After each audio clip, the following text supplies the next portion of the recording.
Hello, welcome to worshiptutorials.com, another Worship Leader Wednesday installment. Today we're talking about vision. How you cast vision in your church. What does that look like? We talk about vision all the time here at Worship Tutorials. Without vision, people perish. Yeah, that's in the Bible. And so we're gonna but we realize that it's like, what does that actually mean? How do you actually do that? So we're gonna talk about it in this video.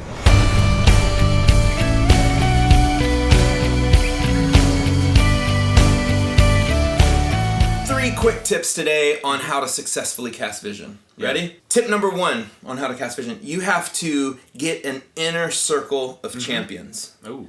Miniature vision carriers. On your worship team. That's right. People within your team, within your circle, within your community. You need to seed, if you will, your vision. Because if you're the only one casting vision, your voice might not be that loud. Yeah. But if you have two or three select individuals who champion the cause and have influence, you're going to be able to multiply. So how do you find these people? How do you find them? And well, who do you look for? That's the better question. Yeah, I think the question you ask is whose name comes to mind. Yeah. You know, it's like when you are going to do something hard. Yeah. On your team? Who on your team would you want to do something with? Yeah. Who on your team do you feel like supports you? Do you feel like gets it? They understand. Who are the people that are always on time? Who are the people that are always prepared? Who are the people that when great things happen, they celebrate with you? Yeah. Those are your inner circle people. You know, the competent people who get you and get the ministry and what you're trying to do. And then once you find those people, what do you ask them to do? Like what does that look like? Yeah, so once you find your inner circle, if you will, you start casting vision to them. Many church leaders have talked about how vision is taking a picture of where you're at now and painting a picture of where you want to be, and it's moving people to this. Yeah. So it's basically talking about how great life is going to be. Right. When you're here. Yeah. And so those inner circle people, of the future. You're painting that picture for them first. Yeah. So then you can kind of, because once they're on your side, you've got multiple people now reiterating this vision. So it's that painting a picture of where you're going to go, and then they're coming alongside of you and helping you. The second point about casting vision is you have to describe something that you're shooting for in the future. So you have to paint a compelling picture about what your worship ministry can and ultimately will look like in the future once you've reached this vision that you set. Now that also means that you're saying where you are now is not where we want to be. Yeah. And so there's all kinds of things you have to think about when you communicate this. What are some practical ways you can do that with your team? It's like all great marketing. Anytime you see a commercial, like for headache medicine, Yeah. It always starts with, "Are you tired of hour-long migraines?" You know, it's like you're first identifying the problem. Yes. Here's a great example. Man, like, I'm tired of not being able to hear myself. Yes. I'm tired of not being able to, like, hear the vocals in the mix. Right. Well, that's great because that's why we're bringing in in-ears. Yeah. Like, aren't you tired of not being able to hear yourself? Aren't you tired of leaving rehearsal with your ears ringing because everything's so loud? Yeah. Imagine a world where everything's... Imagine a world where we hear everything we want to hear and it's quiet. And if it's too loud, we can turn it down and we have total... Imagine if you had total control over your own mix. Who wouldn't want to do that? Yeah.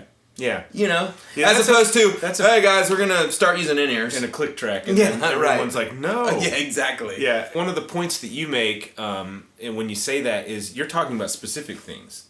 Yeah. So I think it's important when you're talking about vision, it's like, let's make our worship ministry awesome. Well, that doesn't mean, what does that mean? Yeah. Or that's a dream. That's not that's a wish list. Yeah, or like show an elevation worship video and say, let's make our worship ministry like that. Right. Yeah. Well, that's not your church. Yes. And that's also not something most churches can even do financially for many reasons. And so you're talking about specific things that you can look toward and work toward with your worship ministry. And it's going to be different for every church. The word vision, just think about it. Yeah. To see. Yeah.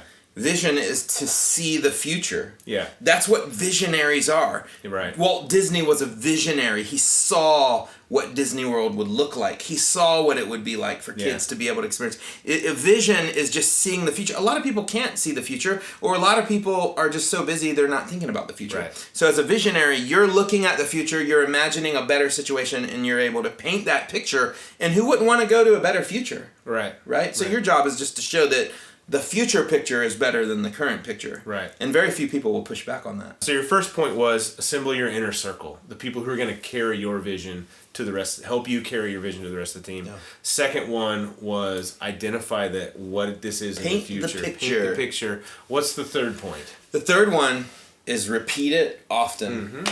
Redundancy. And that's biblical. Over and over and over again. I think Nehemiah, when he built the wall, every 30 days. The story every 30 days. God told him to repeat it every 30 days. Because people will forget.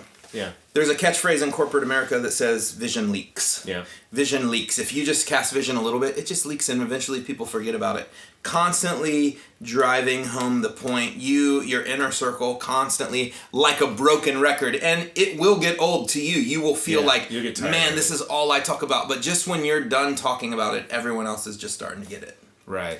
And then it becomes a vocabulary. Then it's like, it's like then you're all moving towards this thing. It becomes your verbiage. It becomes all of these things that kind of drive your culture because the vision has been so clearly painted and so articulated over and over and over again. Yeah.